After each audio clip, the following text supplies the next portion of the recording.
Discord. Okay, so that narrowing down, instead of just the whole world of reparations, we want to look at violence and how that may very well speak to what some people think about Black people in general, and what, you know, the question of what is due. So what he said, the killer said, here's your reparations. It was So written on his gun specifically. It wasn't like a written, verbal quote. no, it was written on his gun. And so that's Right. what we used in our image. And so anyway. I think that this is very clearly a entire focus shift as to what the conversation is about, which is a good thing because it needs to shift to keep people engaged and to keep people caring. This is what people care about. It has a tangential relation to reparations, like in a very aesthetic way, I guess, just based off of the, you know, ironic reference of it on the murderer's weapon. But it is changing the focus of the conversation entirely to being about mass violence and stuff like that. So Charles, what do you think? Is this, you see, because when you look at what happened after slavery, we went right to Jim Crow, and you don't see a marker, a timeline in the timeline where we ever said, this has to stop. We're going to now change, because we went from Jim Crow to legal segregation. And then even when you try to eliminate legal segregation, they still did redlining, and all the way up to, I mean, healthcare. You know, we're just not seeing an end to the violence. Right. No, I agree with Farrah. I think it represents a necessary pivot. Well, you both need to turn up your microphone so I can hear you better. Farrell, can you turn yours up? Maybe we'll see. Well, maybe it's my. Okay, maybe probably is yours. Okay, I have turned up mine. Yeah. Oh, okay. Okay. Right. Yeah. So I think it represents, you know, I agree with Farrah, a necessary pivot with regards to just changing the conversation that needs to take place. I think reparations definitely has its place. It's something that, of course, it needs to happen. But, you know, as we move towards discussing, you know, these wrinkles in time with regards to the shootings, which have, you know, continue to take place at the hands of angry young white men, in reference to that, yes, and police, yes, and police with regards to airing out their grievances, misguided, of course, with regards to having an issue with Black people in this country. And, you know, I'll point to something that you said, Diane, earlier. You know, as Black people continue to struggle to find our way here in America, not to quote you directly, which is fascinating, because we were here since its inception. There is no America without the blood, sweat, and tears of Black folks building this country. So for nothing recognizable. Yeah, exactly. Yeah, but it's very, very little was built in the ways of the 13 colonies before, especially in the South, before, you know, Black people, obviously. Yeah, there's something, but not very much. Nothing recognizable as to what you'd consider America as is recognized. So this, I think this is a really important point. Let's go on to Facebook Live so we can get all that. So people are ready. So are you ready? Oh, I mean, Jordana's not here yet, but if she comes, you know, I know she's also working. So if she can come, she will, but we're not going to stop. Okay, Farrell, are you ready? Yep. Okay, so here we go. Charles, you ready? Okay, here we go. Live on, and I actually practiced this to make sure I could go on to the Let's Talk About Race page. Okay, here we go. And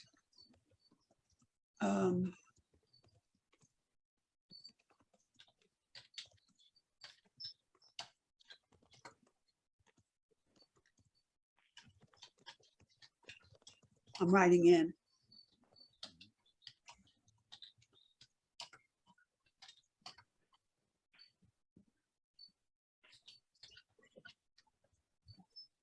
Okay. Select the group.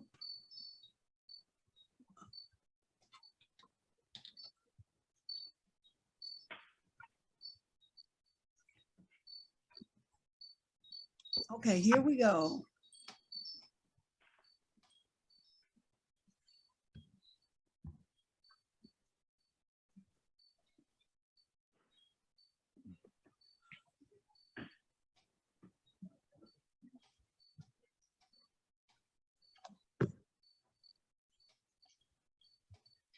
Okay. So I may have to cut the, we'll see. So okay, so here we all are. We're on Facebook Live. And I'm also gonna check on the Zoom. Okay, It looks like we're recording as well. Yep. you're all set. So we're recording, and we're on Facebook also. Okay, I just pulled myself back into Zoom because I can't look at Facebook because of the time whole thing. It'll work though. So welcome everybody. We are the Racial Justice Collaborative, and we are here on our group page. Let's talk about race, ending white supremacy. And so today, Diane Wong, me, Farrell Saunders, Charles Menton, and maybe we'll be joined by Jordana Hart. But we're going to go ahead and get started. We were having an interesting discussion about the connection between reparations and violence, and what's going on, and how are we connecting those two things. So would either one of you like to continue the discussion or recap the discussion maybe? Here comes Jordana. Okay. Yeah, we can continue the discussion. Okay. So, I mean, as I was saying before, I think that the correlation is tangential. I think that the specific case in which we're talking about, how it was an ironic message written on the murderer's weapon, it highlights a violent and hateful response to that concept specifically. But I think that to examine larger trends of violence against Black people, that it is likely important to not want to explicitly tether that to conversations of reparation, because that's unduly limiting, in my opinion.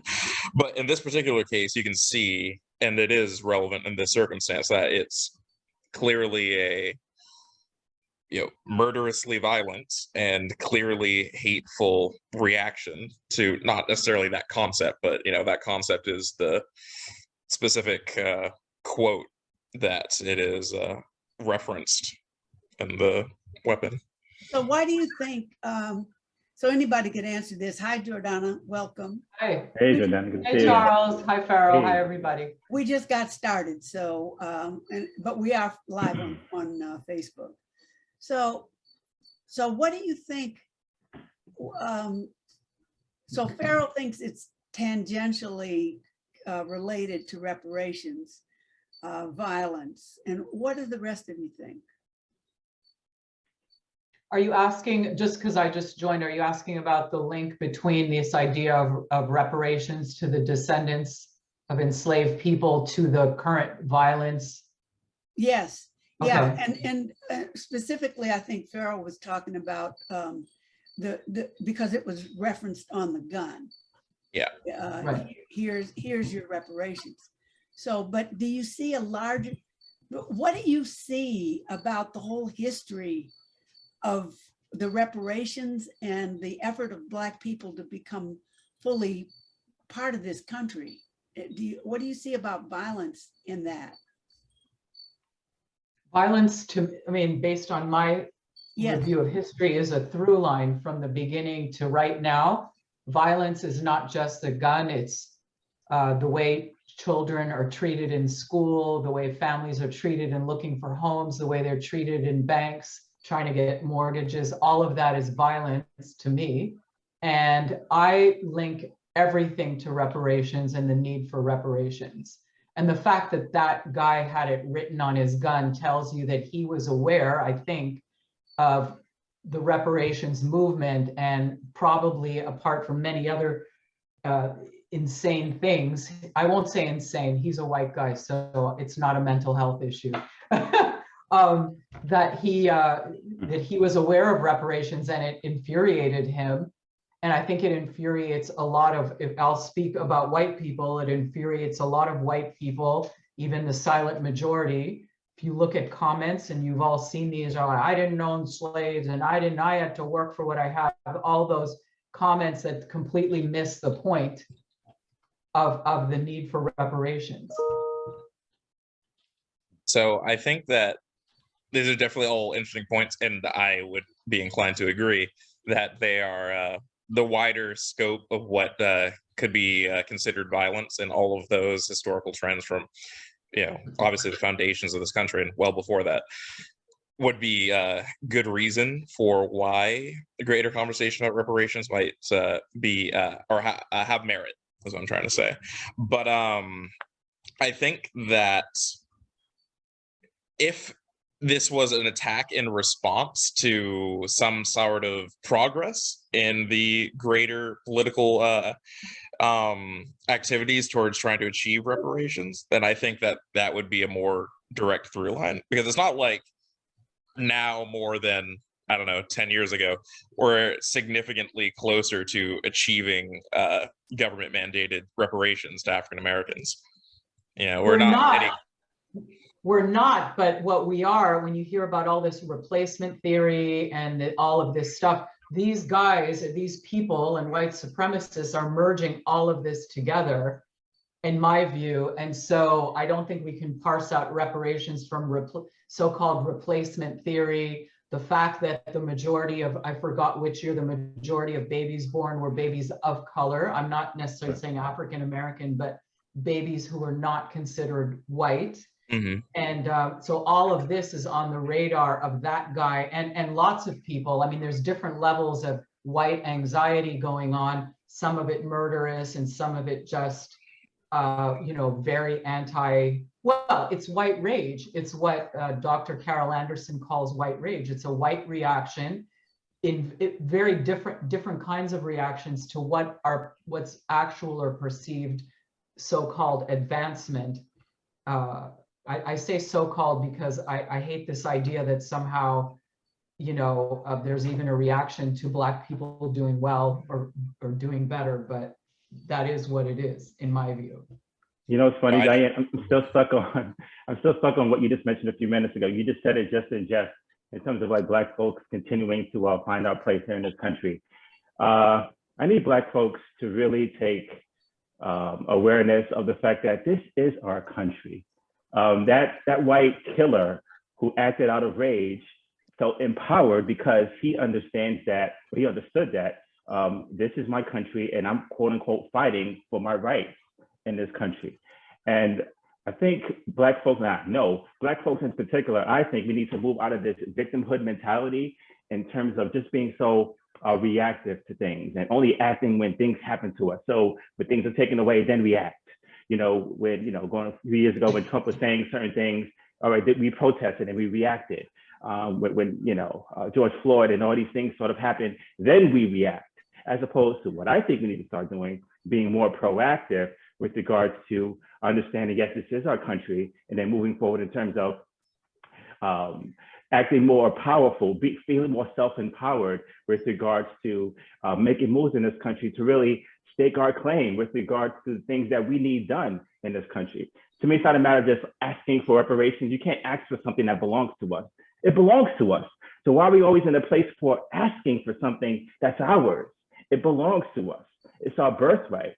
So therefore, once we start moving beyond asking for something and to start moving towards understanding of accepting what's rightfully ours, I think as a people, Black, white, or wherever, we'll be in a better place moving forward. But okay, let me ask you a question. So, okay, I'm going to follow what you just said, and now I'm empowered. I know that this belongs to me, this country belongs to me.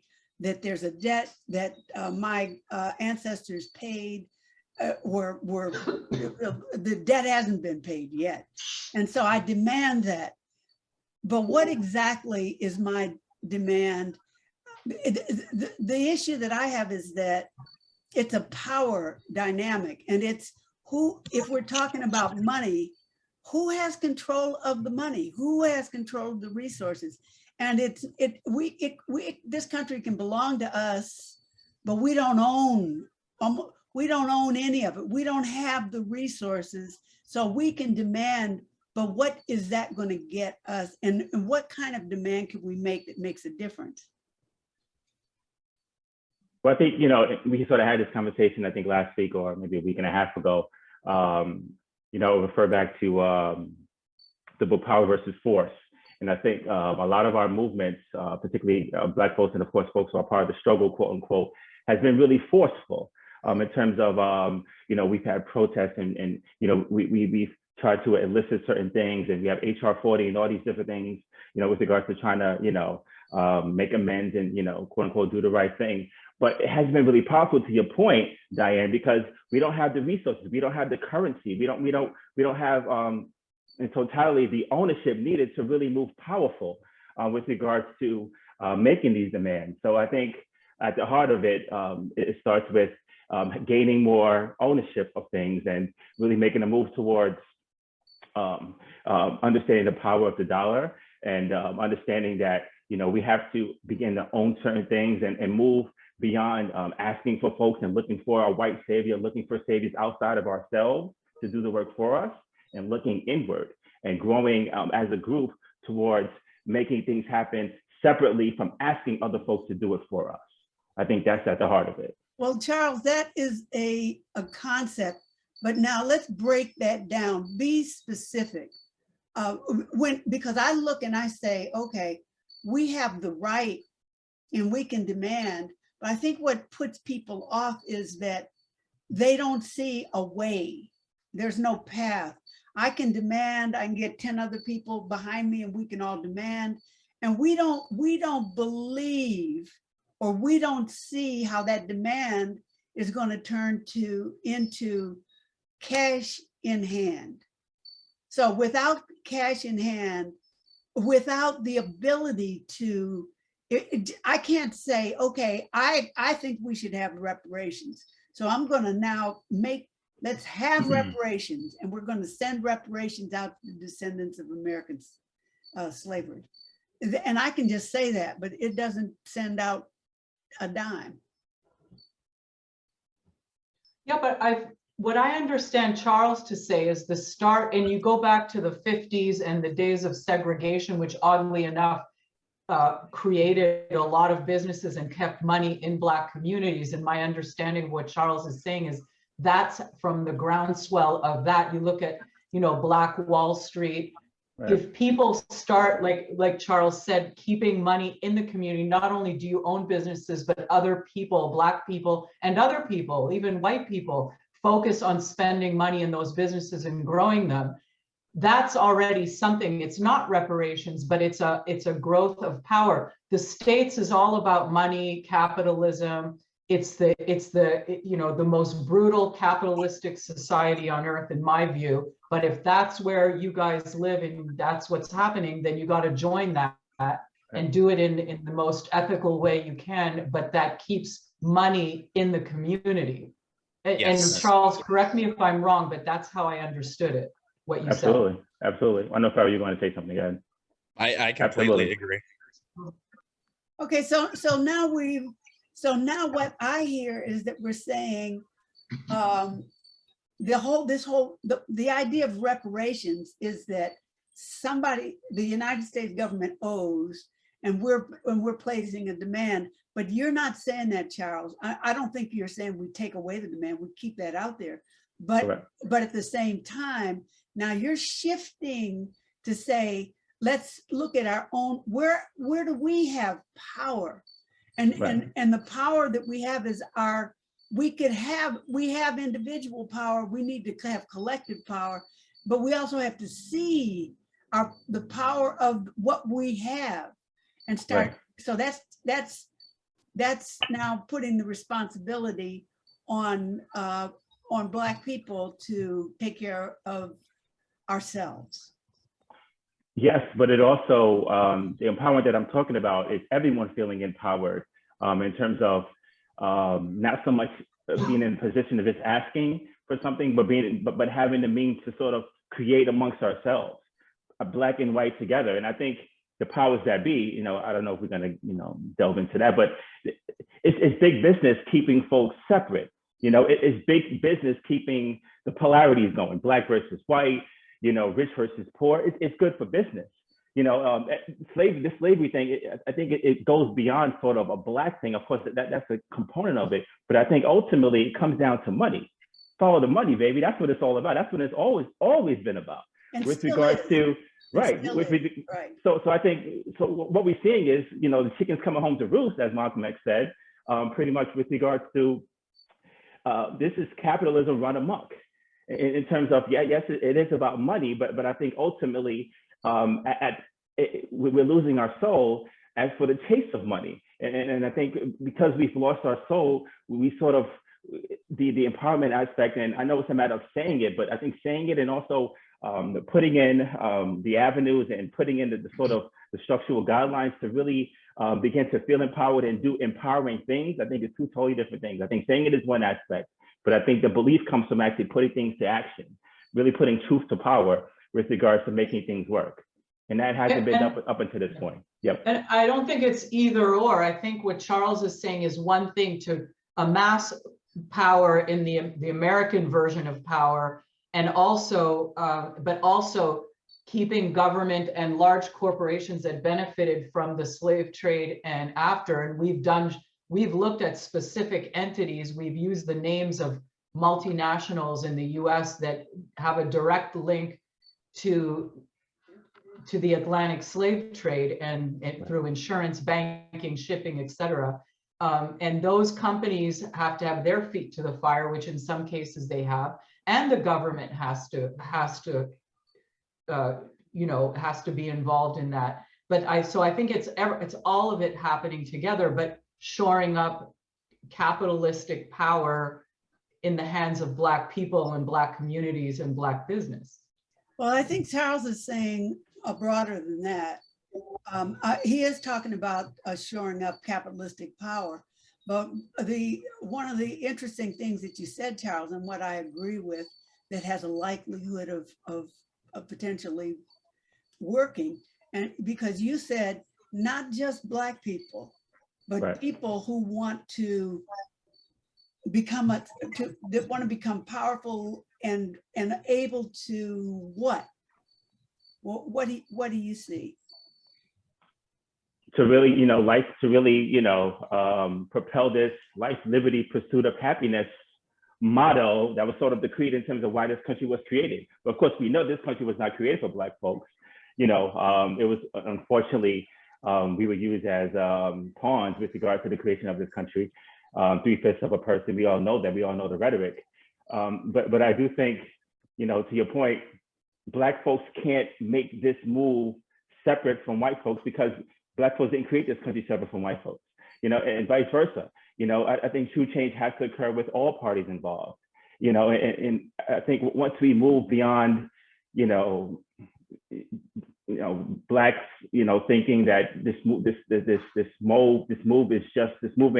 has to be just a groundswell of support amongst Black people and white people need to stay up to the side. I completely disagree with that. I think this has to be done in unison with everyone to really affect change moving forward.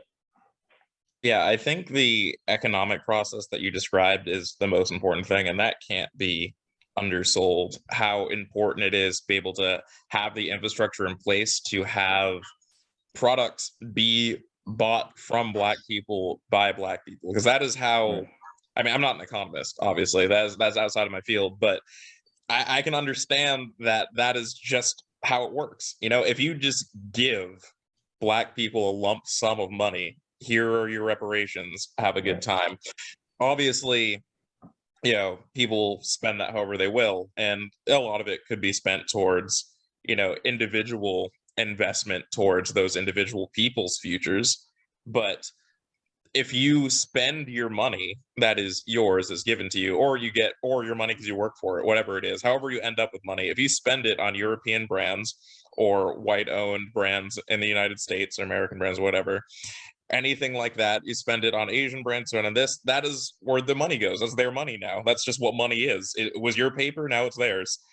So, that doesn't keep things in communities. And when communities are economically, I don't want to say economically planned, because that has certain implications. But when communities are thought of for how they'll be not self-sufficient, because it's not like Chinatowns or Greek towns or whatever are actually financially independent, but have a level of security and a degree of at least slight separation where they can maintain certain things on a community level. That's because they own their own stores and you buy things there, and therefore their money, or that money, becomes their money. But And see, that's what has to happen.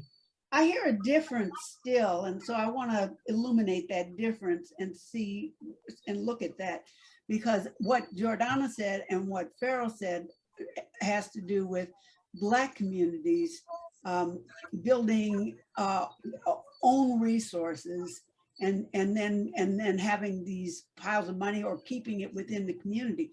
What I hear Charles say is that he's broadened it out. He's not talking about, at least I'm not hearing Black communities working together with Black. No, to Jana's point, no, I don't think they're mutually exclusive. I think they're together. I think they're working in tandem. I think Black folks doing what we need to do in terms of having the empowerment aspects with regards to our community, and then broadening it to make sure that everyone, pretty much everyone is aligned, I would think. Well, most people are aligned in terms of destroying white supremacy. And I think getting like-minded individuals, right. Sorry. Right. So pretty much once Black folks have that sort of come to Jesus moment, and I think that's a separate of another day. I think from there, I think we can also combine forces with like-minded individuals and then take it a step further in terms of destroying the seeds of racism across this world. But I think it has to start specifically within the Black community, becoming more self-empowered and not looking for a white savior outside of ourselves to do the work for us. Okay. Right. Jordana, did you have something? Well, no, I just wanted to add that, there are people, apart from the work that Charles has described being done, the creation of business products and services within a Black community, or the Black people spending there, other people can roll their money into that and support it and grow it. And I'm not suggesting, I don't consider that reparations at all. I just think it's a decision to be made on where we as white or Asian, Latinx, spend our money too. Okay, so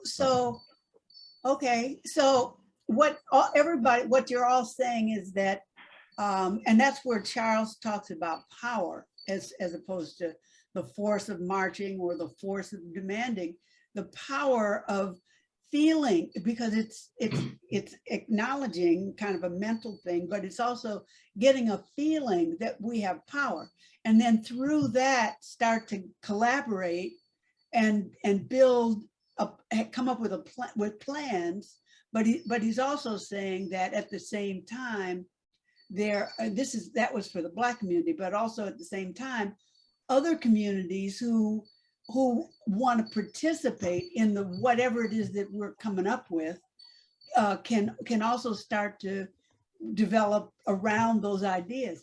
I think that is what we need, because ultimately I don't think the power is in separation. I think the power is in seeing this oneness, and so and on top of that, why would we want to build the same thing that's already been the segregation? We don't want to build that, but we do need to feel our power, and not just feel it. We need to do some things that say power and generate power. What do you mean by that? I don't know. I mean, well. Okay, so what are you saying that you don't mean? Because you said that something, it'd be X and instead we should have Y. So what is the thing that you are saying that we shouldn't have or shouldn't do? No, I think that what I'm hearing is that the Black people, the acknowledgement of a Black power and a power base is acknowledgement that we have each one of us has X numbers of dollars, and we could put these dollars together and create something. And at the same time, but there's a different thing, which is that the other communities of color and white communities could also be building and moving toward that, bringing together something that is probably not capitalism. Or is it capitalism? Are we still doing capitalism? So that gets into the extremely abstract if you're just talking about building an entirely new economic system from scratch. Yeah, yeah. So we're talking, for right now, we're talking about still being within a capitalist system. I think that is the only way to think about this in a grounded way, or, you know, mixed system, because the American system is a mixed economy. Right, and then to take that even a step further, I'm going to ask a rhetorical question. So why do we think Black folks have not received reparations up until this point?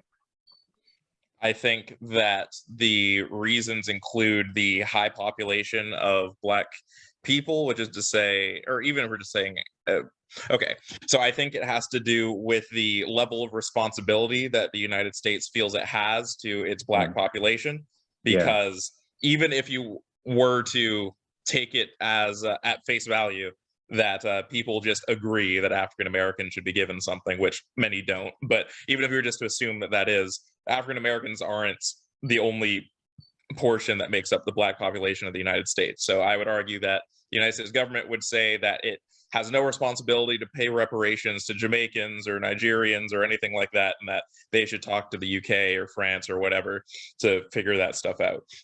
I would say that the issue of determining which of mixed race people would get reparations is a major issue, stopping reparations from being an easily displayed thing, because there are lots of white passing people that have African American descent can directly trace their ancestry to slaves. They exist, and there's not a small number of them. So that would be a significant stumbling block in terms of the debate of, do they deserve reparations? Should they get this? How would that be determined? Right. And also, even if you are just to have the African American population, that's not a small number of people, you know, comparatively to like other ethnic groups in the United States, especially other ethnic groups that receive financial reparations, like Native Americans, which are a much smaller population. See, Pharaoh, those are all complications.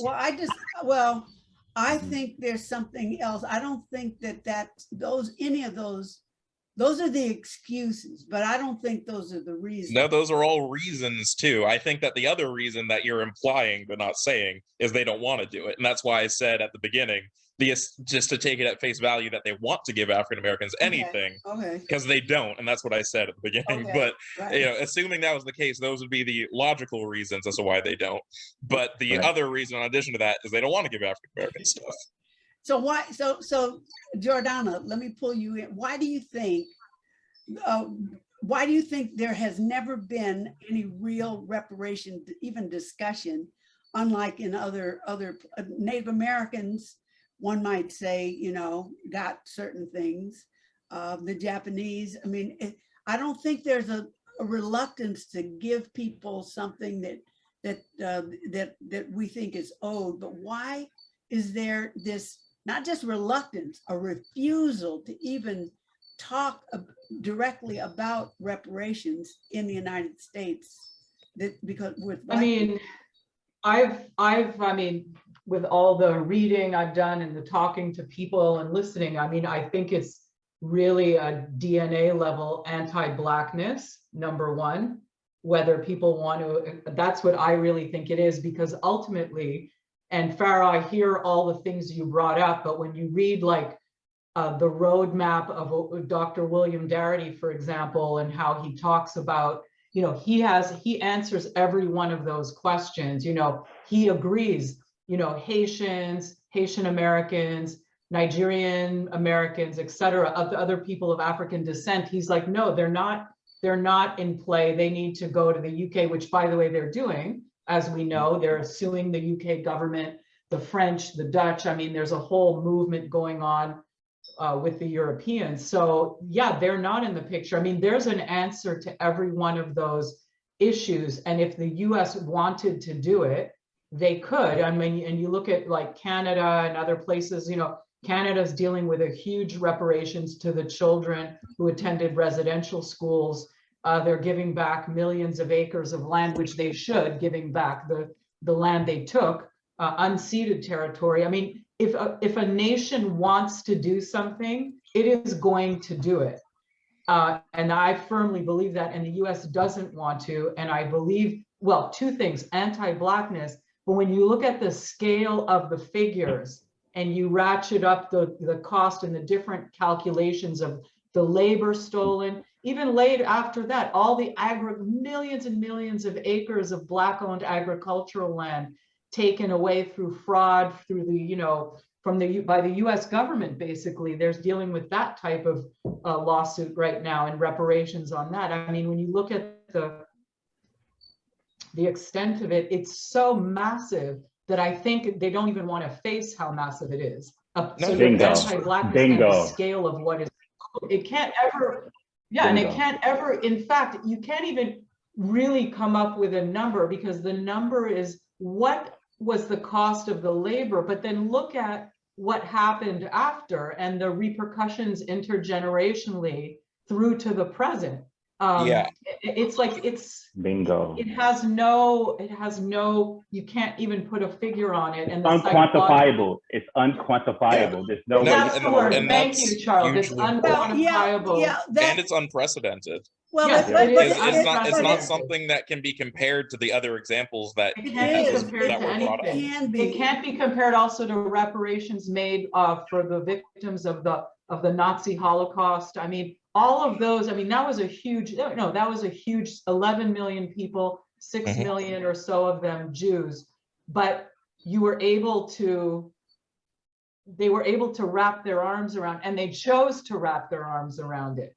Yep. The German government and other European governments. Yeah, no, it's immense and unprecedented scale, both in terms of damages. If you're thinking about, you know, suing government for what they've done to a group and how they've been wronged, it's unprecedented, and it's also, it would be an unprecedented cost to pay, not just because the damages are immense, but because of the population.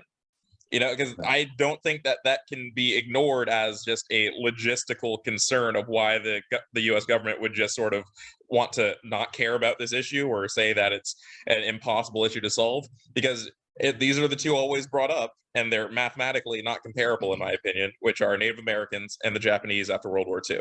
Because they were like, correct. I think there were like 80,000 Japanese people that were improper, you know, incredibly unfairly interned, obviously, and they were given reparations. So that's 80,000 people. There are like roughly 2 million Native Americans in the United States. There's over 40 million African Americans in the United States. Those are entirely different figures for if you want to talk about how they would be paid. There's way less people in those other examples. Right, and also what I was going to say is when you look at what happened during Jim Crow and so forth. I mean, literally, you know, Rosewood, you know, communities destroyed, other communities where whites literally moved into the homes that had been owned by Black people who were terrorized by lynching and white mob violence. So those people lost property. And I know I sound like a broken record. I've talked about this before. That home was not inherited by even the descendants of the Black owners. It went to white and enriched the white descendants of whoever just stole that house and moved into it. That is crazy. That is crazy, and that's just ongoing in every, you know, in every aspect of whatever property ownership, whether it's agricultural land, privately owned property. I don't even know how you figure all that out. And then I was thinking, well, maybe that should be at the state level where they start looking at what happened in their state in Florida. I think that's what California is doing now. Exactly. Right? California is doing that. And so then you at least take those people get repaired, so to speak, or their descendants, while you're still dealing with the huge umbrella of you know, of reparations on a federal scale. But look at reparations, but then look at looking at reparations. So we have not even decided this discussion that we're having now, how do you determine it? And there's no serious discussion that the United States government has ever undertaken that even starts to look at that. So what? So let me ask a question. Just say that end of slavery, that could have been a time, because they did do reparations for enslavers. They did somewhat some reparations for enslavers. So there could have been something that said, okay, we've got all these Black people that are now free, and they've worked for 300 years, however many hundreds of years in this country, and they need at least something to get started.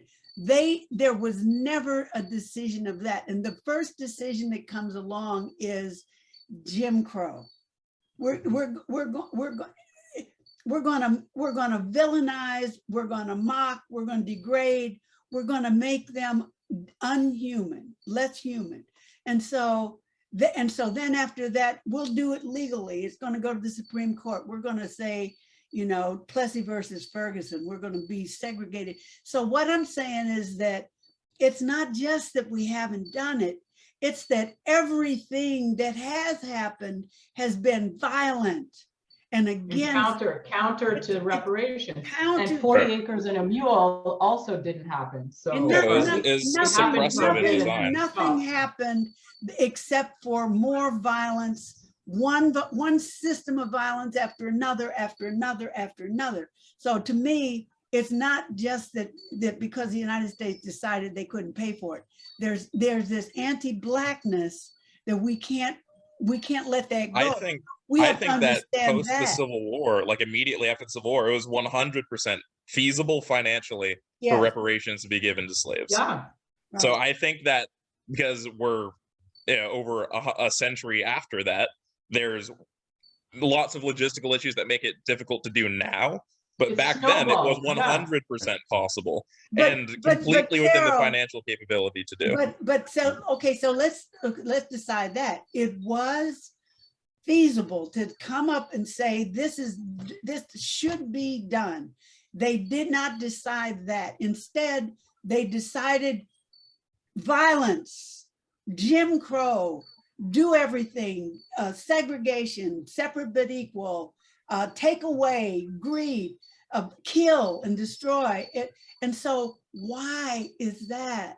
What makes African Americans in the image of America, white people and other people? I mean, those things were primarily pushed and put in place by the people that wanted to keep them slaves.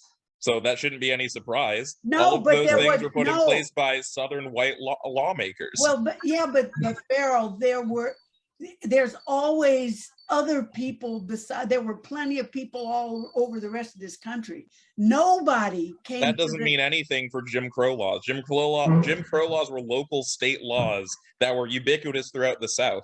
But some guy in Connecticut who might have a dissenting opinion, that's irrelevant. That's not how this country works. So white Southern lawmakers were the ones responsible for a lot of the systemic issues that you just described. So Jim Crow laws, the Black Codes, all of those sorts of things were put in place in those places. But there are a lot of other opportunities and Black people moving out into other places. Nobody has championed African Americans. And by the way, besides African Americans, not really. But when you look up in Chicago, and I mean, it was not a panacea for Black people who migrated north. No, we know that. not. It might not have been Jim Crow, but there was full segregation, full on violence and assaults. And a big reason as to why that was in the North was because. Oh, sorry. I was just saying the big reason why that was in the North, especially in factory cities like Philadelphia or Boston or Chicago or anything like that, was because the white working class in those places were it's literally identical talking points as to right now with like immigrants was that the Black people that were formerly slaves in the South are going to move up here and they're going to take all the factory jobs. They'll work for less than us. And then we're all going to lose our jobs. So there was, and that's what caused, and that was a major reason as to why there was so much hatred and backlash from white workers in They those didn't cities have against the that black people. backlash to the Irish and the Italians. Yeah, and they did everyone else. originally, but they integrated Yeah, over but time. they got over it pretty quickly. So Because after a generation, I don't believe anti-blackness is not involved in that no, reaction. No, but that is I think, anti-blackness. No, that's a part. That's a but part of see, it. That's but not. That's Pharaoh, not to say that that isn't anti-blackness. Because the reason Italians and Irish and Jews to a lesser extent, but still, that doesn't apply as much to them is because after 1 to 2 generations, they are just white Americans now. Black people will always be black people, no matter how many generations pass. They still look Correct. different. So Irish and Italians, they talk different. Their religion might be a little different, but after enough time, we can't tell the difference, and that doesn't apply to black people. So that's a factor of why that plays in anti-blackness, because that's uniquely Right. applied to black. Well, okay, that's primarily applied to black people. yeah, but see, what we're not denying, none of us are denying that anti-blackness, right from the beginning and right until now, is at the core of why we don't have any reasonable discussion of reparations, but why we still have violence to black. Well, I think Diane, anti-blackness is at the core, but I think broader for me, it all ties back to capitalism. To me, it ties because the powers that be, because to have capitalism, you need consumers and you need producers. You know, you need haves and have-nots.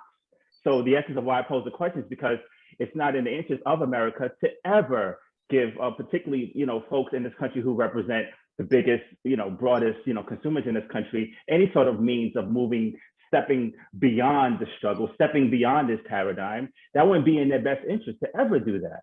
So I don't think they ever plan on giving us reparations. I don't think that's ever been in their mindset to ever do that. But see, okay, so I think to me it goes beyond just asking, and I think yeah. it's been we're in a subservient place by always asking for something, and I think that's at the heart of the issue for Black folks in terms of always asking for something and not holding folks accountable or demanding that we get it. And I think I don't think the demand right now, I don't think that demand's going anywhere. I think. Well, can you define demanding before we continue? Because I want to know what that means. I think demanding is demanding at the very least, America is held accountable for its crimes against humanity. That has never taken place. But what does demanding mean besides asking? Who holds America accountable? Who? Well, I think each and every citizen should do that, number one. But if that's not going to happen, I think Black folks in particular should do that. Well, not in Black. I think everyone should hold this United States government accountable for its crimes against humanity. That has never been taking place. That has never been done. But I think white folks at the very heart, we have to demand that happens, and that's never happened up until. I mean, reparations were brought up to Congress in the 1880s. Brought up, but never agreed. Like, it's not like it didn't happen. Because the American government is not like a monolithic thing. You know, it was killed in Congress, but it wasn't like a secret plot where the people that originally thought of the idea were like, well, we're just going to say this, but we don't actually want it to happen. You know, it's more, I mean, it's possible that who knows what was going through whatever that congressman's head was. But the point is, it had enough dissenters to kill it. And it ended up like thousands of other bills that never make it into becoming laws in the Congress. But see, think about HR 40. HR 40 is just even to ask a study of it to be done. It's not even implement. They won't even do that. They won't even back financially a study. Well, John, that goes to my point. Why aren't they doing it? Because we're not making them do it. That's the point. Make them simple, how? Very simple. How does that happen? You say you're not getting our vote unless you push this forward. Let's start there. Okay. Let's start there at the very least. I agree with because that. When you have this guy Biden saying you're not Black unless you vote for me, what are we talking about? Are Black folks, are we in a better position now that Biden's in office? Of course not. This is not a presidential thing. This is a U.S. government thing. It's beyond whoever's president. So I don't know if I can agree with that in a pragmatic sense, in a purely pragmatic sense, because I would like to agree with that. I think that it makes a lot of sense. And I think that especially on the local level, it's something that's necessary. But that's not something that you can afford. You can't claim to be pragmatic or work towards what is immediately going to alleviate harm while also having such an all or nothing stance like that. Because though I agree that what President Biden said there in that interview was really stupid, and anyone with sense would have not said that. it is objectively true that it is worse for Black people for Donald Trump to be president in that circumstance. I think it's And negligible. therefore, I think it's negligible. I think it's. I don't think it's negligible. We're I think fucked either that way. I don't think that either it's way. negligible. I think that it is. I think that it's Sorry. tangible. I think that it's tangible, and not only in that how it directly affects specifically Black issues, but how it affects the world. Because Black people have our own issues, sure, that we care about and are important to talk about politically. But we're also humans that live on the world, and therefore things that are better for the world's safety, the world's military security, the world not slipping to literal despots that stomp on their own people's necks. That is relevant to Black people in the same way as relevant to everyone. And so therefore, for pragmatism's sake, even though that's a dumb thing to say, and he shouldn't have said that, it is still important. What are you Farrell, what are you referring to? I'm referring to having a sane president versus an insane one. No, but you mentioned a quote of Biden. Oh, when President Biden said that if you're not Black, you don't vote for me. Oh, okay. He said it wasn't that. It was something like that. It was equally stupid. But the point is, the point he was making is that obviously it's in Black people's best interest to vote for me. And though I agree that he hasn't done enough for Black people, and that I spiritually, which is to say, I don't know, that's probably not the best way to say it. I would like to say that I shouldn't vote for someone like that because they don't do enough for Black people. The pragmatist in me knows that it is better for all people, including Black people, for us to have him as president versus Donald Trump as president. I disagree, but here's the question I want to pose. But I don't want to. I think we're sort of, I don't know, we're sort of moving beyond the issue. But here's my question: with everything that has happened to Black folks in this country, can we have a single bill that's passed that sort of directly ties into affecting the lives of Black folks in this country? Apparently not. And that's my issue, and that's my point. And that's my point. Because when this happens to other races of folks, immediately bills are passed. Folks have conversations. I agree. Kumbaya. But see, with Black folks, nothing gets done. But that's where I keep going back to the issue of violence, because I don't think it's enough to put all of the problems and response on the government. Yes, the government. Right. I think we're looking at what the people of the United States feel about Black people. And I think that we're talking. But that's a component, because you asked specifically what is one thing we can do. That is one thing we can do, among other things. One thing, holding these politicians accountable for erecting policies which directly affect the lives of their constituents within their communities. So that's not being done on a grand scale. That's not done. I especially agree with that in terms of local elections, which is more, and state level things, which is probably more relevant to what we're talking about anyway, in terms of getting it to actually happen. But like in certain large enough scale things, I just can't in good conscience nor lie right now say that I would do that versus, vote for someone who's more likely to launch a nuke versus not launch a nuke, because that's relevant for everyone, me included, even if the not launch a nuke candidate isn't doing enough for Black issues specifically. But another thing that we can do besides hold politicians accountable through your vote is financially boycott things, which is even more plausible, because you don't need to drink X brand of whatever. You can drink water if you want to. So I think that is something that I think is even more capable of being done. Well, but okay, then look at what we're talking about now, the things that we can do. Now we look at and we say, okay, what do we see? First of all, a large part of the problem is that out of the potential people who could vote that are Black, we're not voting in any kind of large numbers. So now we're not voting at all. Not voting. We are. Yes, we are. I think. Why do you think Georgia went blue in this last presidential election? Yeah, but why isn't Georgia all purely Black people?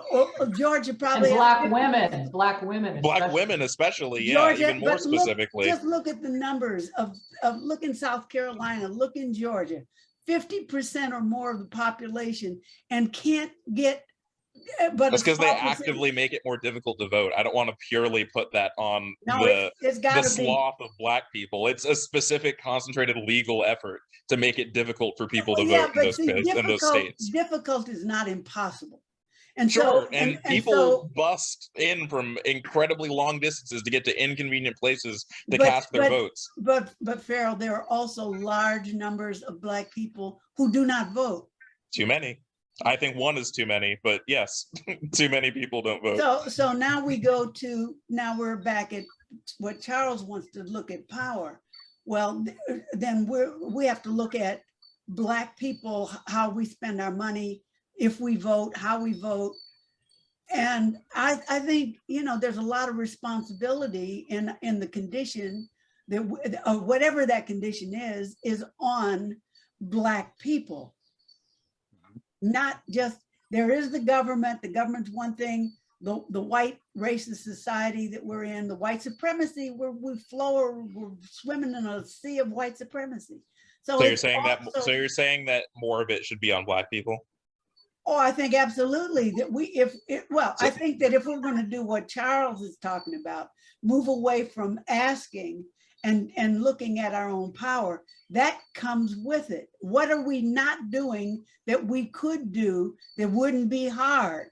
No, I certainly agree. And I think that Black people, and I'm gonna have to look at more figures to support this, but you are right that there are statistically lots of Black people that don't vote enough, but particularly what they don't vote for is local and state level things, which is more important what we're talking about. So that's the thing that needs to change on that front more than anything, because it's not like Black people, I mean, more than there should be, there are Black people that don't vote in like presidential elections, I guess, but that's not the most important factor for what we're talking about in terms of the actual processes for how these things might legally come about. It's state level things. So on that front, yes, I agree that needs to be, done more by Black people. I mean, but even more than that, it's immediate financial responsibility of it's things that seem small but aren't actually that small. So like buying this brand versus this brand and what that actually means in large enough numbers, that is important. That affects large numbers of things, and that is something that anyone can do. I agree with that. But now let's look at what Charles is talking about. Demand the power to demand something. Well, in order to, I can go and I can stand on the street corner and I can demand until they come and get me from standing on the street corner demanding. But if I can stand on the street corner and I can demand, and then a lot of other people. That's it right there. Say, yes. Yes, we demand, not I, we. Right. Yes. And then pretty soon, if they're just seas of people, and it can be Black people, it can also be white people, it can be all, and they all are coming. And if enough people say it, they'll be forced to listen. That's my point. Right. Okay. But then we have to take the first step toward responsibility of getting out there and gathering together those groups of people who are going to do that. Even before that, I think even, Farrell, you mentioned the word spiritual. I think spirituality is a component to it, just in terms of looking inward. Over the past couple of years, I've definitely done more of a spiritual, I don't know, what do you want to call it? To just recognizing who I am as an individual with regards to my spirituality and not putting my power outside of myself.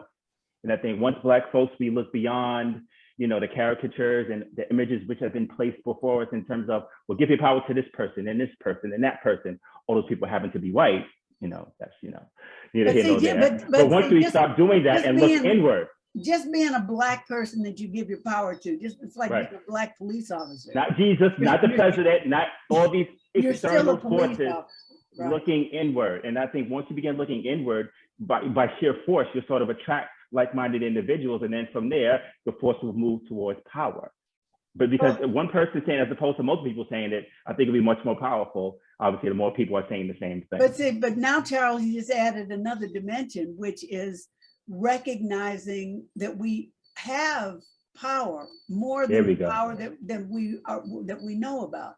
So that's not only joining together to buy things or to make decisions or to come together to demand something. Now we've taken it a step further, which is we have to first recognize our own power. Jordana, let me bring you into this, because now we just moved into spirituality. So what do you think? Oh, yes, and I'm the person to talk about that. You're the person, absolutely. So no, because I think you have some critique about that. But where are you on that? What do you think?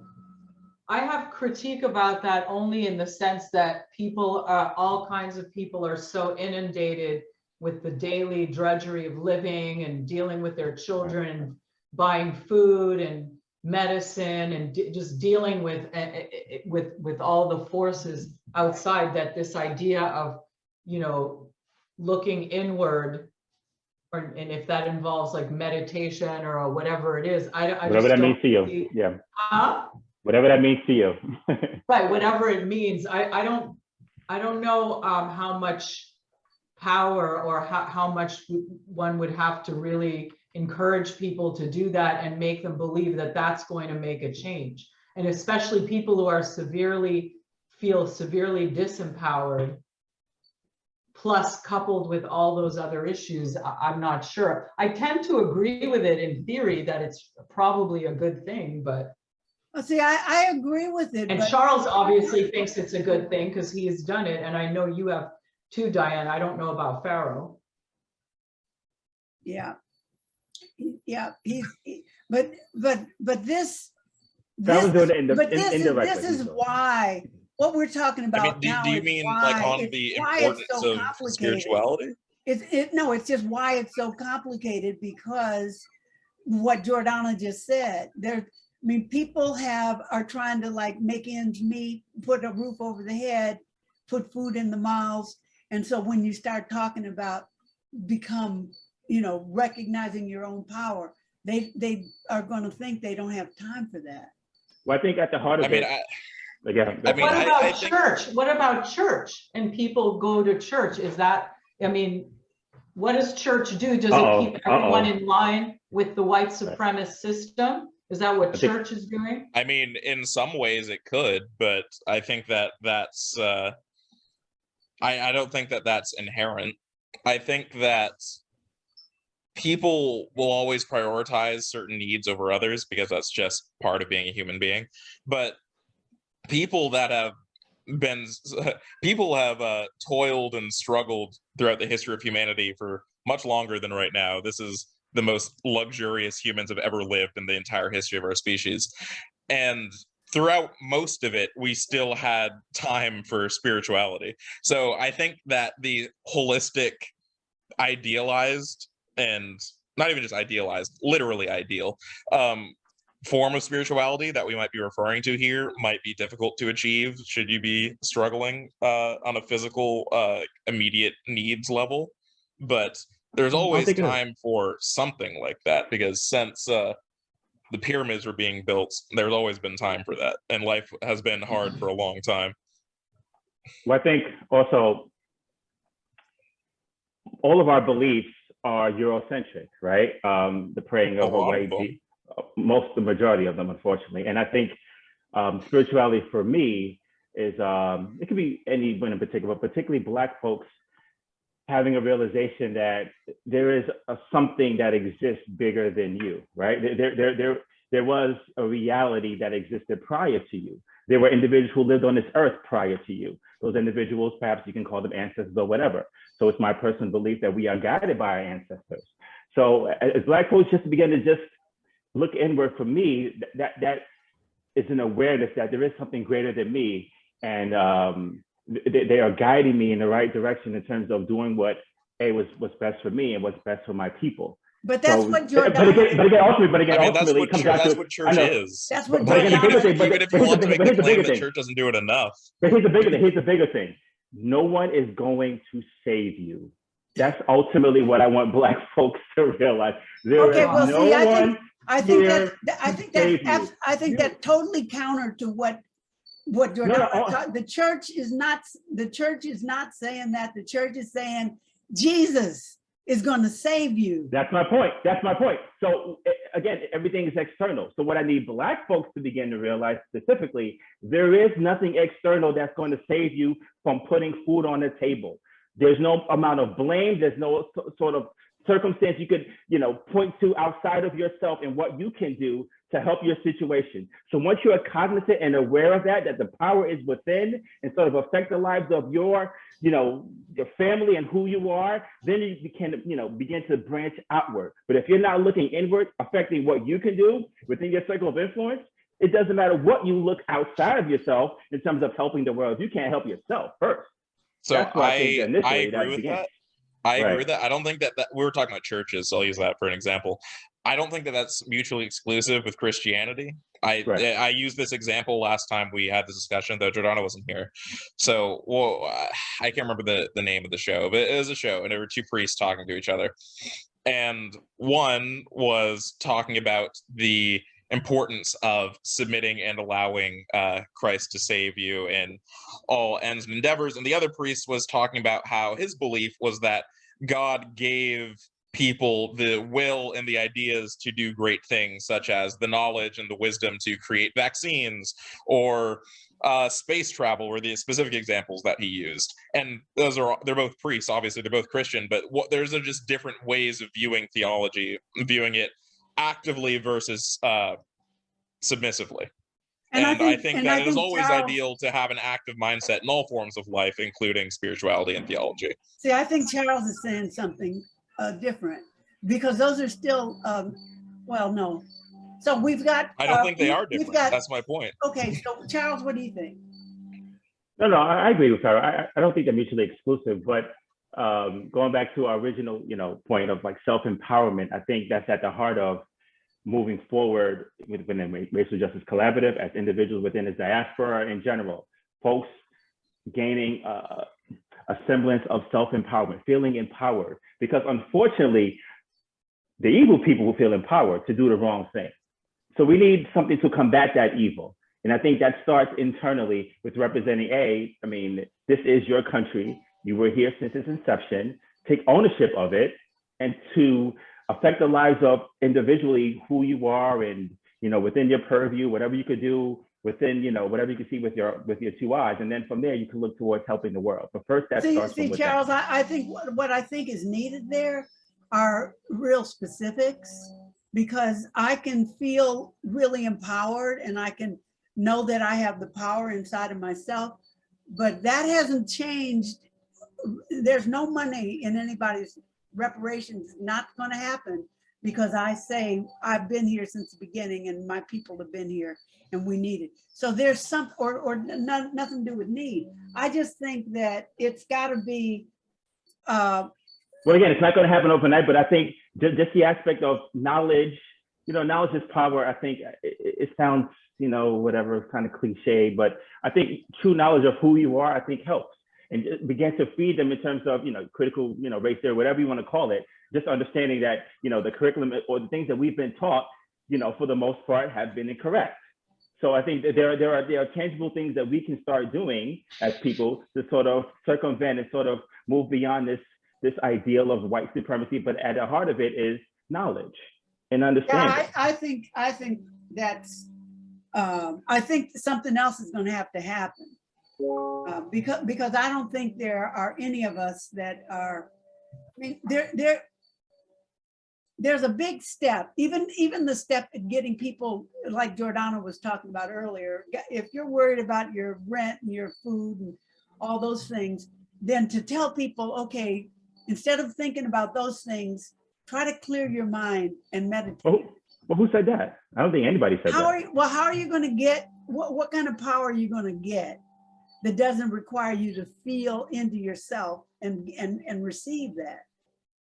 Well, I think recognizing that, no one is going to save you, and to begin to look for whatever means within your community, which is within your preview, to make your life better is a start. And reaching out to individuals who can help you within your circumstances is a start. But looking inward first, looking within things that you can do specifically, not blaming anyone else, specifically what can you do to make your life better before you blame someone else? I think that's at the heart of what can be done. But Charles, so I have a question, and I'm not a Christian, but I'm not There was either, by the way. somebody famous who said, Nobody that religion is the opium of the masses, and there's a reason, which is that it just used to calm people down, keep them in line, I agree make with them that. think there's an afterlife, that Right. your life is terrible, there's something to look forward to. I mean, and many people believe that. And so what you're saying is, when you say to make sure Black people, or to try and have Black people get to the point where they can say, no one is coming to save me.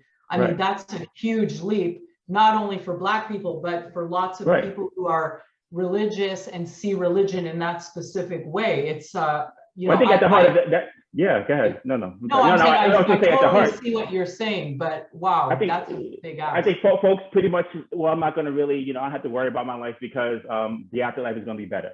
And I think we have been stuck in this paradigm of looking outside of our life for heaven or things getting better. No, it can be better right now. Like, what can we do specifically right now at this time to make our lives better? It doesn't have to be in the afterlife. And I think, I John, to your agree point, with you. yeah, I think I that's agree at with the that. heart of our issues. Absolutely. Yeah, I agree with you, but now from where we are right now. But John, to your point, John, it's a huge leap. It's not something that's going to happen overnight. I'm Well, I clearly aware mean, of that. but see, there have to be some things that can happen overnight, that we have to really identify those things. Well, Dan, why does it have to happen overnight though? I don't think. Because don't think it because does. in the long great scheme of things, if we don't get busy doing some of the things that we can do right now, I think that there are a lot of things on the horizon. What Farrell was Well, you talking talk separate things. Like you talk about the beginning of the journey and the end of the journey, two different things. I think you can start doing something, but the end result is the end result. I'm pretty much focused on the process rather than the actual end result. I think folks get No, muddled in. well, This is too hard, so let's not start. So I think folks get too lost in that, as opposed to just starting something, doing something. Yeah, I think and that's what we're that, well, talking about. it's that something that because if we're going to take our awareness and our belief away from somebody that's going to come in and save us, that's going to be a hard sell. So I have to look at their lives. Tell me, is it working for you? That's how I framed it. That's how I framed my life. That's pretty much how I was able to make the change with me. But So let's wrap this up. How do we want to? Let's wrap this up. So Charles, let me ask you to wrap this up. Give us some suggestions right now that we could do in our own locale. What can we do? What might be things we could do right now? Right. Well, I mentioned this earlier, maybe our last conversation. Rakim, one of the greatest hip hop artists of all time, said, "Know the ledge." Know the ledge, meaning knowledge, which is breaking it down. Know the ledge, knowledge. So pretty much the impetus behind him saying that was, once you gain knowledge, you sort of, you put yourself on the ledge towards self-empowerment, towards being the best version of yourself that you can possibly be. So ultimately, that's sort of been my mission as an educator, working with schools and working with kids all around this country in terms of how can you be the best version of yourself you can be? What tools can I give to principals and to teachers and to students to make you the best versions of yourself, to empower yourself? And I think that's at the heart of what individuals can do in terms of having that knowledge of self, begin to just have sort of like a knowledge that, yes, the power is in me. I can do this even if it's a smaller scale for myself. And then from there, going online and seeing there's like-minded racial justice collaborative being one of them, individuals who sort of share that like mind in terms of affecting change within your community. It just has to start within your community. It's not about changing the world per se. It's not even change your community. It's not even that. It's because what you're talking about, first people have to change within themselves. Right. So I want to put a marker on this, a flag on this discussion, because we're also looking at, for the Racial Justice Collaborative, who are we and what are we going to do? So maybe for the next year, Charles, we can do some more of self-empowerment. What exactly does that mean? What can we do in an education? Are we doing education? I don't know. But what can we do that helps? But even on a smaller scale, so right, sorry to cut you off. There was a baseball, the Dodgers coach. No, excuse me, San Francisco Giants. I guess he has a lot of issues with regards to like the way the country is going, and pretty much within his purview, he decided, you know what, I'm not going to go out when the national anthem is being said within the Okay. stadium. So as a coach, Okay. within this circle of influence, said, you know what, as a white man, as the national anthem is being said, I'm going to sit out in the dugout. I'm not going to come out while the national anthem is being said. Okay. So on a smaller scale, that was within the circle of influence. He Okay. did something. I see You know, that. it's not huge, it's But- not and large, you know but what it's that's something like? within the That's- circle of influence. That's like Colin Kaepernick and what he did. He took a stand and he held on, and it became a big picture. Okay, so we'll come back again, people, Facebook Live. Thank you very much. Thank you, Charles, Farrell, Jordana. And Thank you. this is not the end of this discussion. How can we make things better without waiting for somebody to give you something, but also expecting to receive because it's owed. So both, not either or. Right. Thank you. Bye, everybody. Peace, guys. Later. Okay. So I'll stop the recording.